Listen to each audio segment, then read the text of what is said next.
Live from the campus of Washington and Lee University, this is a Channel 18 Rockbridge News Update. Welcome to the Rockbridge Report Tuesday Live Update. I'm Chaz Chappell. Hurricane season continues with hurricane-turned-tropical storm Julia drenching Guatemala and El Salvador with torrential rains, following a pounding of Nicaragua over the weekend. At least 19 people were reported dead as a result of the storm. Guatemala's Disaster Prevention Agency said 5 people died after a hillside collapsed their house in Alta Verapaz province, burying them. Rivers overflowed their banks in El Salvador, and the country declared a state of emergency and ordered 80 storm shelters. Heavy rains and evacuations are also reported in Panama, Honduras, and Costa Rica, where some highways were closed due to the downpours.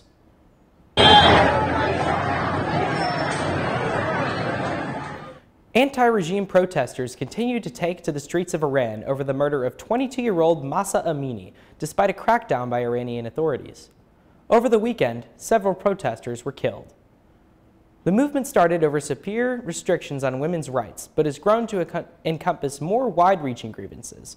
Some oil workers joined the protests yesterday at 2 key refinery complexes, for the first time linking an industry key to Iran's theocracy to the unrest. Russia launched dozens of missiles into multiple residential areas of Ukraine yesterday, sending people running for their lives. The attacks come a few days after a major Russian logistics route, the Crimean Bridge, was heavily damaged by an explosion. The Russian army showed videos of ships launching missiles toward Ukraine, and Russian President Vladimir Putin acknowledged he is taking revenge, even though Kiev has not taken responsibility for the attack.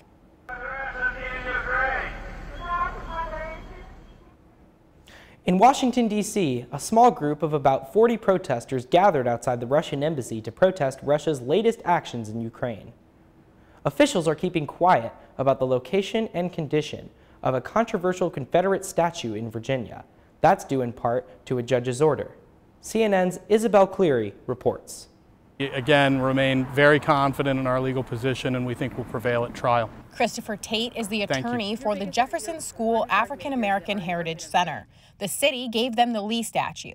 They said at the time they'd melt it down and recycle it into art. In Monday's hearing, Tate pushed to make sure the whereabouts of the Lee statue remain private. The judge agreed. As an officer of the court, I'm always confident and hopeful that court's orders will be followed. All we want is for everybody to be safe. Only an expert for each side and the lawyers will know where the Lee statue is and what condition it is in.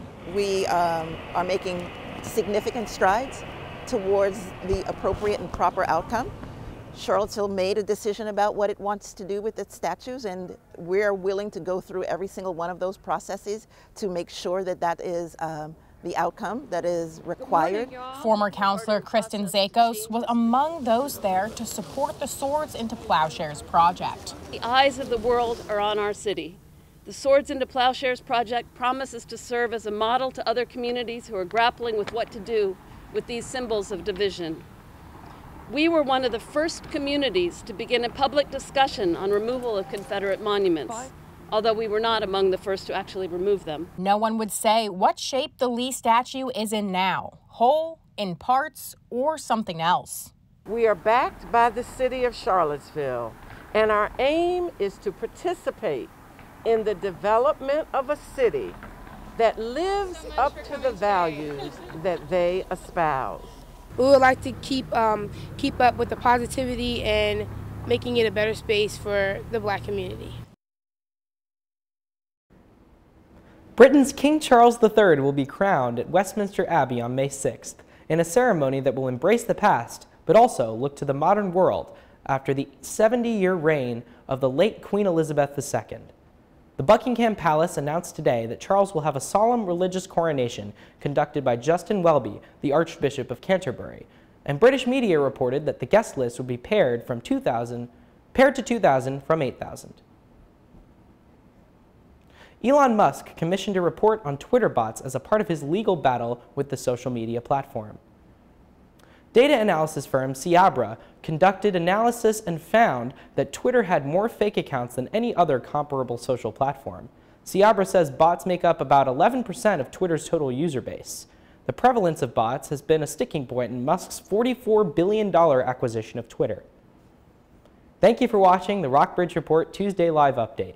Join us again next week and log on anytime at rockbridgereport.wlu.edu for more regional and national news.